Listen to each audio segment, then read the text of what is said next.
Good to see you. Jake, see you out there. That's great. So I think we'll get started just with a little introduction, and then we'll move on. So welcome to the 30-minute case study webinar series. This is John Sankey. I'm an engineer for True Blue Technologies. True Blue is a sales engineering firm. We represent 4 companies: ASTIS, Tersus Environmental, and TRS Group, and West Bay Instruments. We have a series of 4 different speakers, and each from one of the principals, discussing case studies that focus on this general topic, managing complex sites with high resolution, site characterization, and focused remediation. And today, we're going to hear about focused remediation. So today, we're very pleased to have Lauren Sues, the sales marketing manager from TRS Group. So about 10 years ago, while working as an environmental engineer consultant, Lauren had the opportunity to be involved with an in-situ thermal project, and then being so struck by its speed, effectiveness, and certainty, she joined TRS Group, and since then has been directly involved with more than a dozen sites, Lauren, in situ thermal remediation projects throughout the U.S. So what you're seeing in front of you, though, folks, is as we let the remaining attendees sign in, we have a poll for you. Please fill out as appropriate, and then we'll share that within the presentation in a couple of slides just to see how many people have worked in different thermal remediation projects. So Lauren, thank you so much for presenting today, and you now have the lead. Yeah, thank you, John. Hi, everyone. Just a couple of admin items. As John mentioned, there is a poll, so go ahead and take care of that, and then it'll disappear from your screen, and you won't have to see it again. Sarah, our host, will share the results with you at a certain point during the presentation. Another admin item is just questions. So we are trying to encourage questions at the end of this presentation. So you'll see, hopefully, in your Zoom panel that there's an option to write in questions, or of course, you could always unmute yourself and ask them directly, whichever way you feel most comfortable. Please take advantage of the future Q&A. So as John mentioned, I am a former consultant, actually started my career on the West Coast, pretty close to John's home base in Southern California. I am now working at TRS Group. So what TRS does, we're a thermal remediation firm.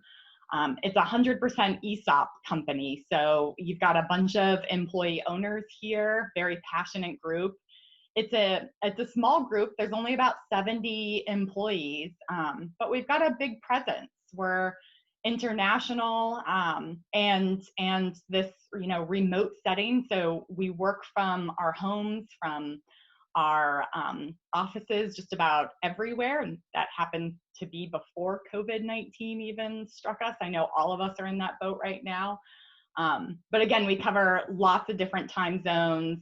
As a result of this remote setting, you're dealing with a lot of strong communicators, I would say, in this group. It's a very passionate group.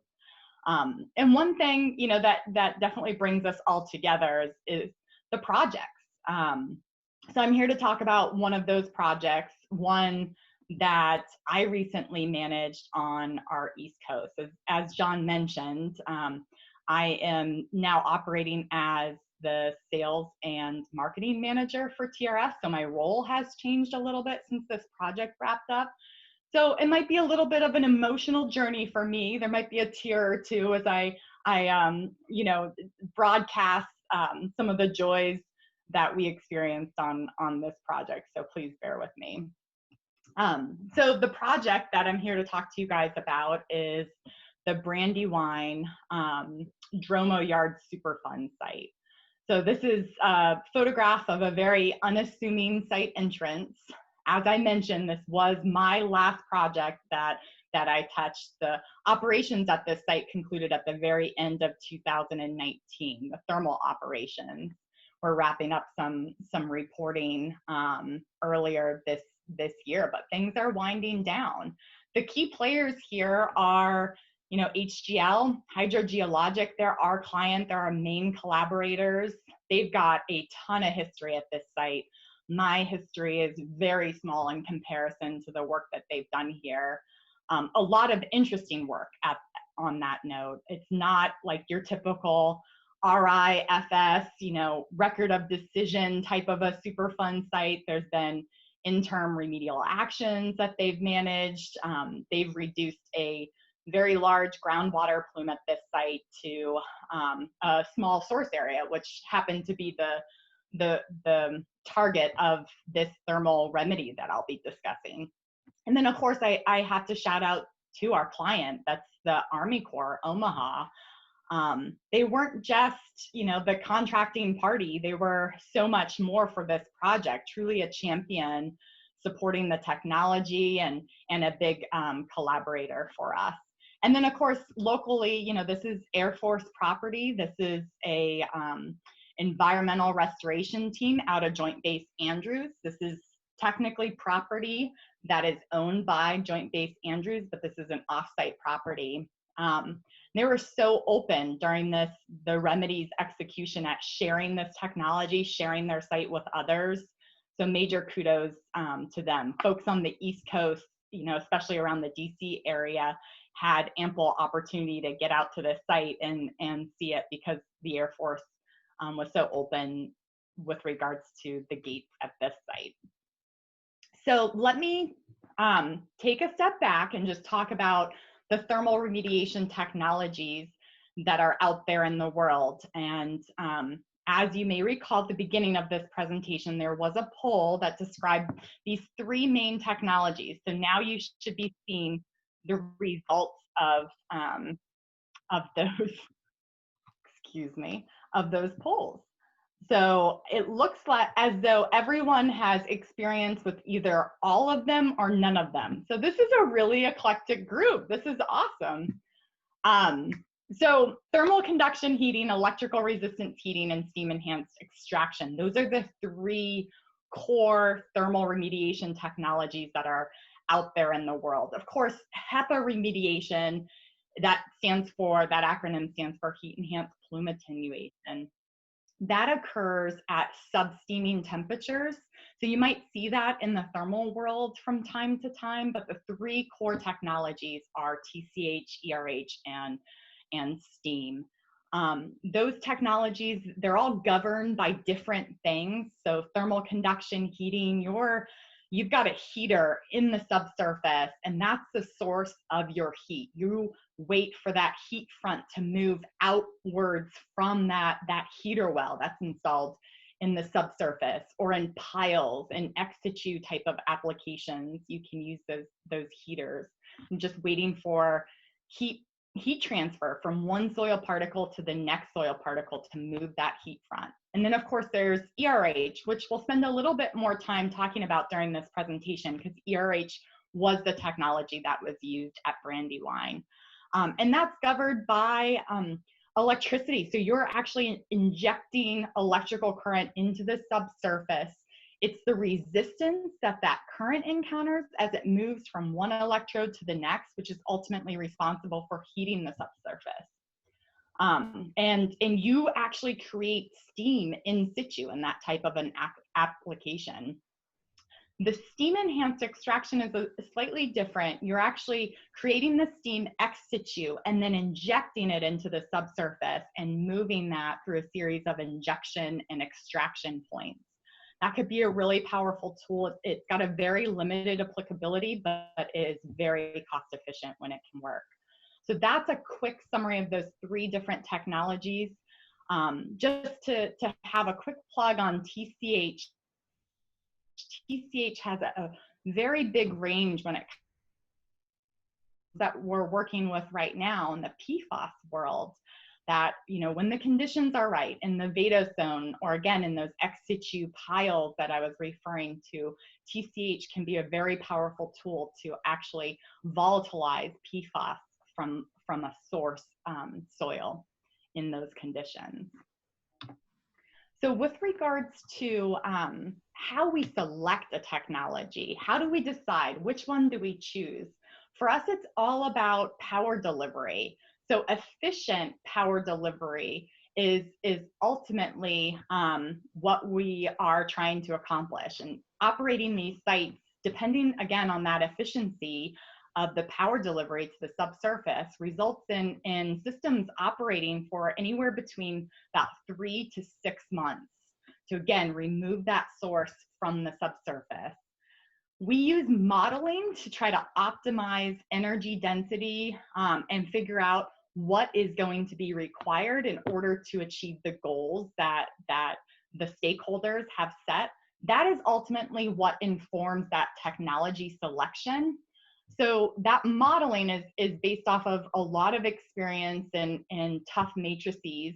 So we're constantly revising that modeling to accommodate our project experiences. But generally speaking, you know, when you use a thermal technology, you are, you know, obviously removing a source, but it's the only other technology that's comparable to that removal, complete removal of a source area is excavation and disposal. So when you can justify thermal being a less expensive option, that's usually when a thermal technology is selected.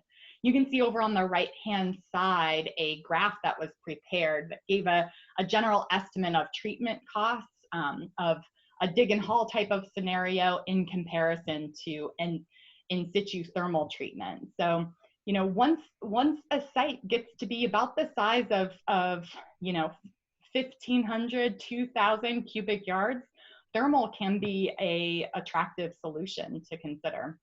Unfortunately, dig and haul was not going to be an easily executed at the Brandywine site, and I'll get into some more details as to why it would be so complicated. Well, I mean, let me go back to the title of the slide, right? We're dealing with a couple of active railroad tracks. So it's not an easy dig and haul type of execution. The client certainly did a back of the envelope, you know, cost estimate and ultimately selected ERH as the more cost effective technology for the site. So this is a graphic of what electrical resistance heating looks like at a typical site, and we'll go into a bit more details about what it looked like at the Brandywine site. But you take up a power control unit and you connect it to the utility.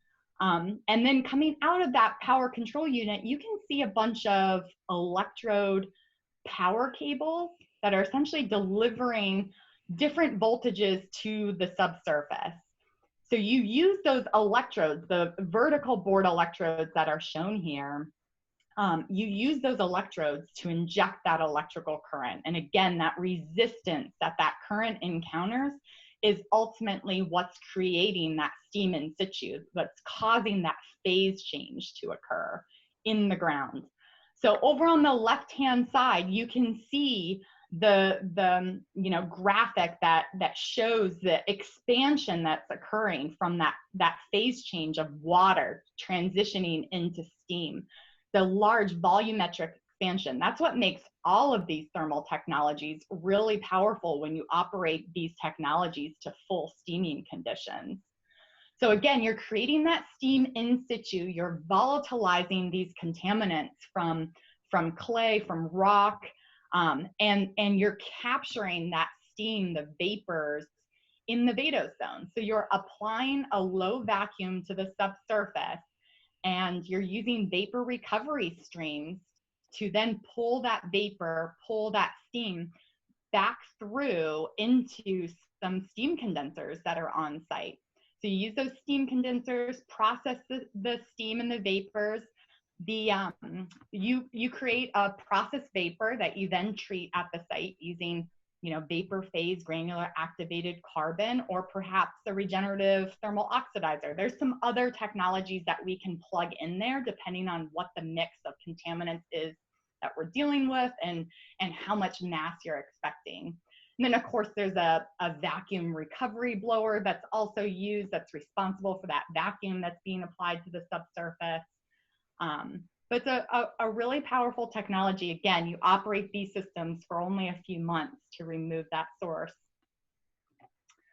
So taking a closer look at the Brandywine site, this is an aerial view, thank you Google, of the site. What you're looking at, that yellow outline, is simply our thermal treatment area. So what I want to point out is the railroad tracks that divide this site in half. You're also seeing on the western side of this site a roadway. There's a building over in the top corner of the site. That's a groundwater pump and treat system, an existing system. And down here on the southwestern corner, you're also seeing a residential property. That residential property, that parcel expands into this treatment area as well. So lots of different access agreements between not just a residential property owner, but also the CSX entity, the county, who maintain that roadway. So a lot of upfront work was done by HGL, getting all of those stakeholders on board for this technology. So a brief history of the site. The staff that was responsible for the contamination at this site was delivered on these train tracks that you're seeing. This was back in the 1940s all the way through to the 1980s. The site was actually just used as a storage facility by the Navy and the Air Force. The site received a bunch of waste, excess property from different regional bases, basically stuff that no one knew what to do with. So waste solvents, electrical infrastructure. As I mentioned before, there's been a lot of remedial actions at this site, and this was essentially the final groundwater remedy, targeting that 45,000 cubic yards, specifically a clay formation that was about 25 feet below grade, and ultimately responsible for some residual NAPL for the source area, what was defined as the source. That's what TRS was focused on. So for us, the key design criteria were the contaminants of concern. These contaminants were actually built into our contract. This was a performance-based contract. Our goal was to get to drinking water, MCLs, maximum contaminant levels. So that was a big focus for us. That was always the main design criteria. Some of these other design criteria, we worked through establishing ways to work with CSX and within that public roadway. Some of those things actually changed along the way. We worked on the design for a few years before we even broke ground at this site. So obviously a key stakeholder was CSX and those railroad tracks. Their number one goal is keeping those railroad tracks in operations. We needed to ensure that aspect for them. Working around that public roadway, the utility power drop, where are we going to get power for our equipment? The overhead restrictions at the site, and then the site itself, I use the term loosely, but it was really wetland-like and prone to a lot of local flooding.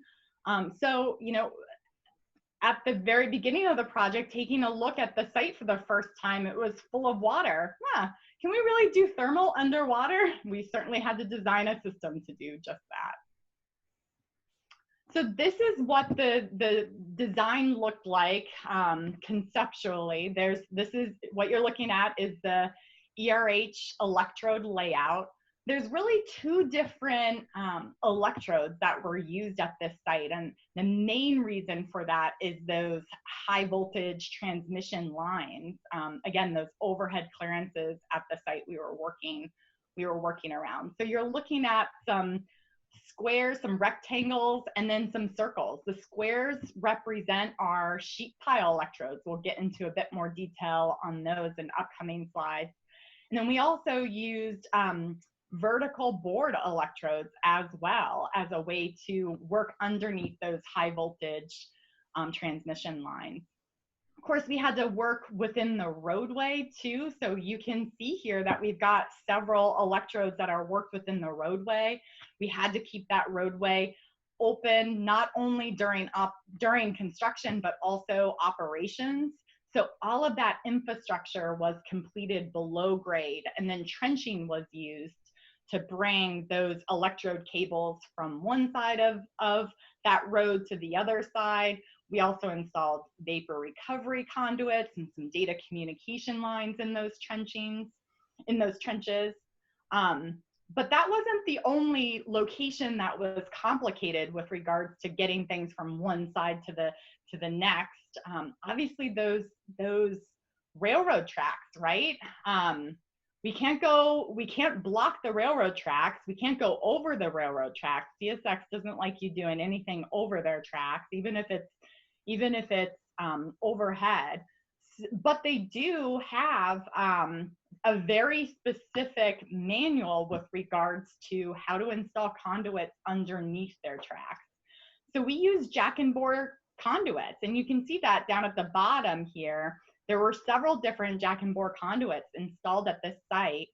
They're targeting the central area of the site, so this central CSX property.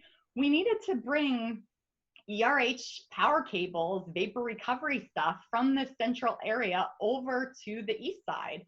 The east side was where some of our equipment was set up that supported that central area. And then another jack and bore conduit needed to be installed to bring power to that equipment compound. So our power drop was really down here, and this location changed with time during the design phase, but we received power here from the utility, and then one conduit was installed to bring power to our power control unit over here. And then we also used directional drilling to get from one side of the road over to the other side and then connect to a second power control unit over there.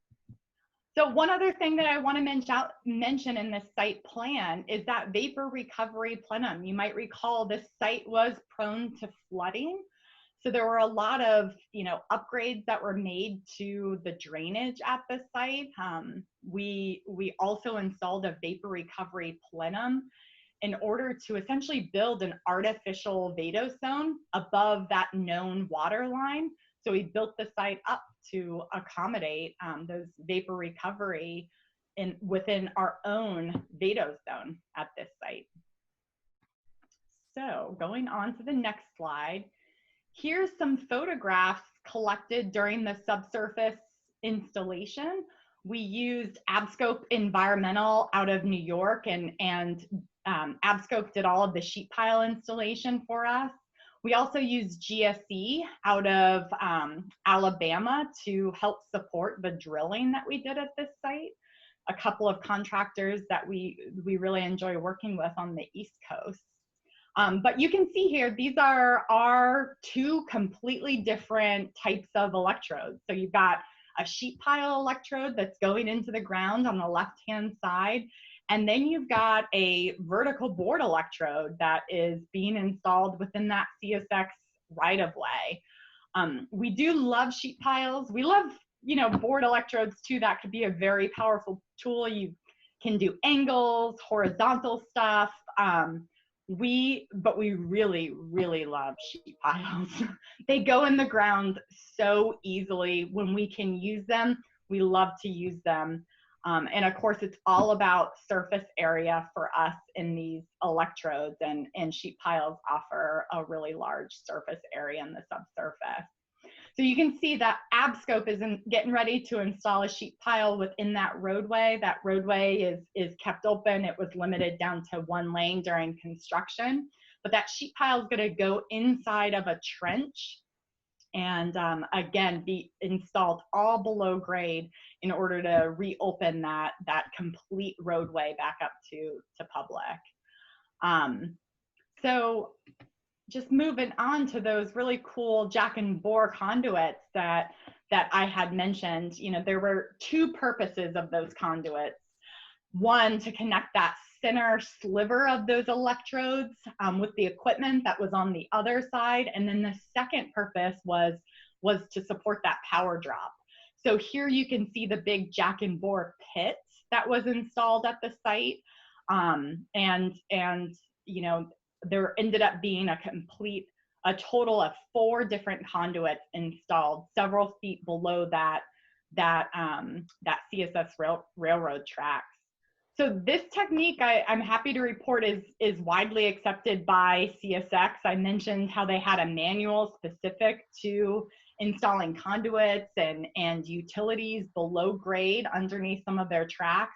Unfortunately, there was no manuals for electrode installation, but for jack and boring, we certainly had access to a great manual. And then some more details on that vapor recovery plenum. Again, it's really just an artificial fill, an artificial vadose zone that's installed at the site. We use this tool when we're working in wetlands or when we're working at sites with a really high groundwater table. So what you're looking at here is rock and gravel that's been installed at the site, again, to bring that surface up to a location where historically we've seen the water line during these flooding events. We also install a horizontal vapor recovery well screen within that plenum at each and every electrode location, and then cover that plenum, the screens, all the gravel, with a PVC liner. And we use that liner to prevent ambient air from being pulled into our vapor and steam recovery system. So here's how the site looked just a couple weeks away from me saying construction's complete. We're just missing a couple things here. It's the fence and the VGAC vessels, couple of different pieces that need to be connected. But quick orientation on this photograph, where you're looking, where this photograph is being taken from is the east side system, and you're looking out towards the west. So what you can see in that well field, here you're seeing part of that east side vapor recovery and electrode well field over here, and it spans all the way over here. That centerpiece that we've spent a little bit of time talking about, and then this west side system, and of course that roadway. So sprinkled throughout this well field are some temperature monitoring points, to judge how the system's working. And then of course, actual groundwater monitoring wells that were used to collect hot groundwater samples throughout operations, truly to judge the performance of the system. So again, there's two different equipment compounds. You're looking at the east side equipment compound, and all that gray equipment that you're seeing here, that's TRS's equipment. That's stuff that we brought out to the site. You might recall those jack and bore conduits. This is where they daylight, and you see this big long stretch of conduit over to our power control unit. So this power control unit is ultimately what is operating these field transformers that are located all throughout the field. We're able to step down or even boost voltage at sites using these field transformers. And then of course, vapor recovery is being collected from those vapor recovery screens under that low vacuum, and then are processed in this steam condenser right here. And you can see those cooling towers. This is the vacuum blower. So everything's under vacuum due to this blower right here. So low vacuum being applied out in the field, and the vapor and the steam travels into our steam condenser right here, all under vacuum, processed in here. And then the processed vapor comes out of the steam condenser through that blower, and then is pushed into some VGAC. And water, of course, another byproduct of those steam condensers are a processed liquid. So that liquid was pumped over to that existing groundwater pump and treat system. So that plant actually treated the water that was generated during this system's application. And then of course, there's a duplicate system way on the other side of the track. So you're looking at essentially the same exact system, but just on the west side over there.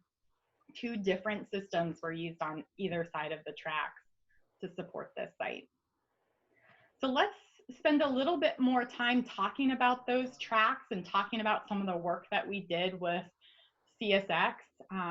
We ended up installing what's called an automated motorized total station. What this does, there's a laser that scans the horizon and looks for all of these different near survey prisms that are mounted directly onto the tracks. And so you're seeing them at various locations here on the tracks, and a little bit of a close-up over here. That automated motorized total station is difficult to see, but it's actually located right under the signal here. And again, it's scanning the horizon, looking specifically for those survey prisms that are located on not just one side of the tracks, but both of those steel rails that make up the tracks. There was well over 100 monitoring locations that were installed at this site on both of these CSX Railroad Tracks. So a lot of data that was generated during not just operations, but we were monitoring movement of these tracks during construction and demobilization as well. So a ton of data. And the reason for all of that monitoring, we worked really hard with CSX. Again, they were one of the key stakeholders at this site. We put a lot of time in figuring out how to make this remedy work for them, and also keeping their operations in mind. So CSX identified some tolerance limits, and then of course we applied safety factors. We wanted to stay well below those tolerance limits. But ultimately where we agreed upon is if there was going to be movement of these tracks across several feet here, you can see this is a 62-foot line, but if there was going to be recorded movement of about 2.5 inches, the required action was TRS needed to shut the system down and mitigate immediately. So we designed with CSX several different tolerance limits and very specific actions that needed to happen if those limits were reached, to avoid that shutdown, right? All of this upfront work with CSX went in to ultimately avoid ever having to shut the system down during operations. So ultimately, our goal on this project was to stay well below the 3/4 inch tolerance limit that's described here over on the left-hand side. So let's take a quick look at some of the data that we generated during operations at this site. This is a 1-week glimpse. I mentioned before there was a ton of data that was collected at this site.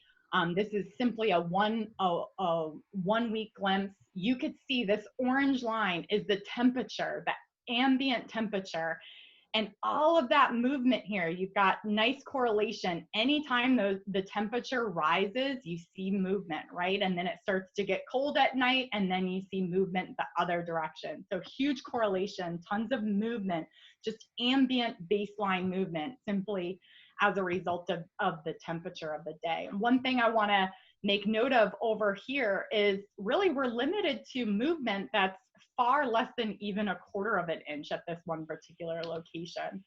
And then this cluster of a graph, this is 1 month of data, and lots of again swings, both going up and down, and all documenting again movement of the tracks due to that temperature.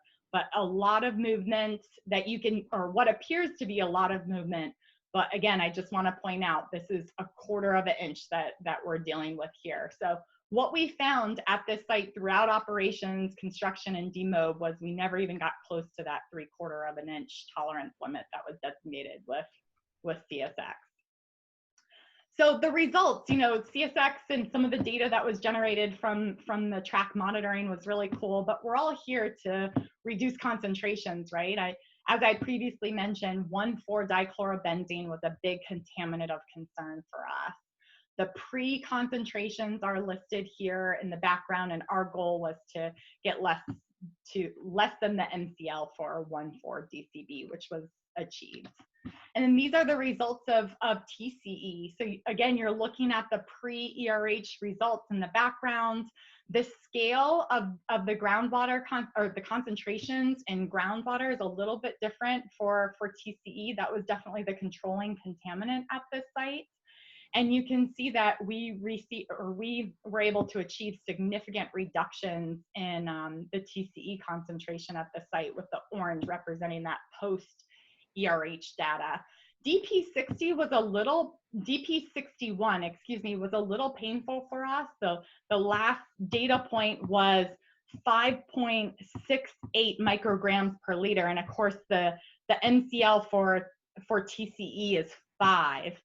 So ultimately, what we did with our collaborators was evaluated multiple different lines of evidence at this site. So the team used additional data to judge if we had met those milestones. And what was determined that at that location was we had over 4 months of boiling going on at that particular well.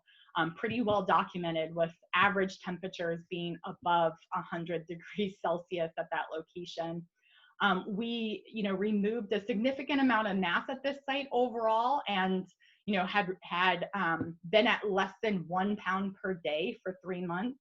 So this additional data was used to help the team make some quick decisions on when to shut off DP61 specifically. So in conclusion, I just want to wrap up by saying, these guarantees specific to concentration goals are becoming more and more common for us, despite the complexity of these projects. It's something that we're really comfortable dealing with. We use, modeling when we are very early on evaluating a site and evaluating the most, cost-efficient technology to use at a site. So just keep that in mind. Early engagement with us can help you choose what technology would be most applicable. And there are a ton of different tools that we could use, not just during construction of these systems, but also during operations to help overcome some of the complexities. And, this case study, Brandywine, had a few different tools mentioned, how to work within a roadway and keep the road open, how to work underneath the active railroad tracks. All of those things are available and at your disposal on these complex sites. So we're happy to share some of those tools that we use with you. Overall, I just want to mention this team environment that we had at Brandywine, and ultimately that was the reason why this project succeeded, was that collaborative nature. Everyone came together to help make decisions, and there's a lot of out-of-the-box thinking at this site. Here's my contact information. Feel free to reach out if you want to connect. And John has a couple of additional webinars that he'd like to discuss while I check out if there's any questions. Thanks, everyone. Lauren, thank you so much. What a great success. And I love the fact that you can actually guarantee this. That's fabulous. So thank you for the attendees. We went a little bit longer, but there was so much good information there, Lauren. So thank you. And thank you, attendees. Every single attendee stayed on for the extra minute. So I really appreciate that.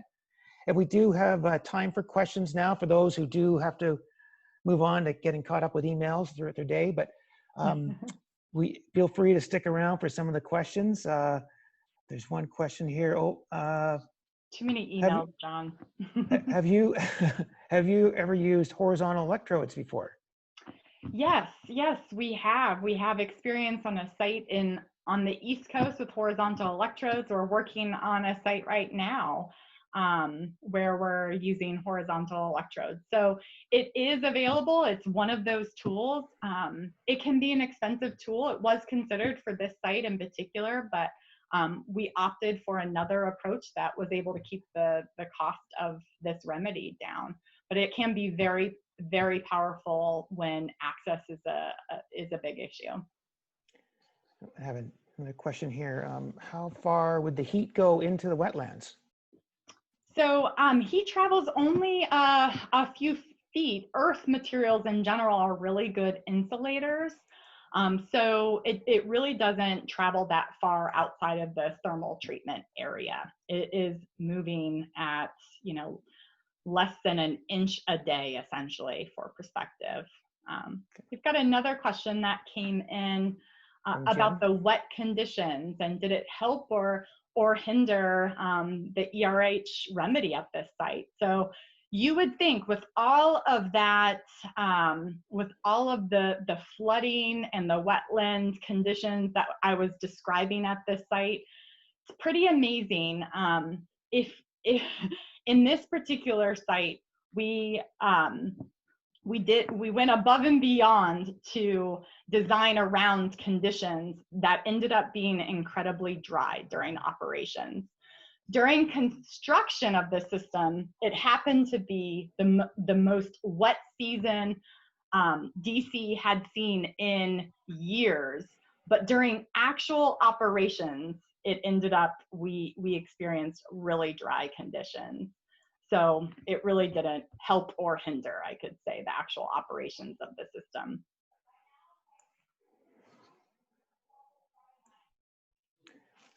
Okay, Any additional questions, John?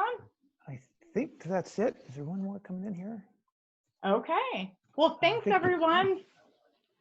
Feel free to reach out to us if you have any other questions. And thanks again. And feel free to join us in the next couple of weeks for some of the other webinars. Bye for now. Have a good weekend, everyone.